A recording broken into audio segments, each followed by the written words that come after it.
Veterinary পড়তে এসে যে মিট বল আর চিকেন নাগেটস বানাতে হবে এটা হয়তো কোনো দিনও ভাবিনি।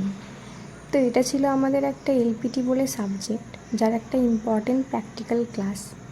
তো এক্সাম পয়েন্ট অফ ভিউতে তো এটা ইম্পর্টেন্ট ছিলই, আর আমরা যারা ফুড লাভার আছি তাদের জন্য ছিল সোনায় সোহাগা। এত ভালো সুবর্ণ সুযোগ কে হাতছাড়া করবে, তাই ওই দিন প্রত্যেকে প্রেজেন্ট ছিল। তো আমরা 1 কিলো করে মিট চিকেন নাগেটস আর 1 কিলো মিট বলের জন্য আলাদা করে নিয়েছিলাম।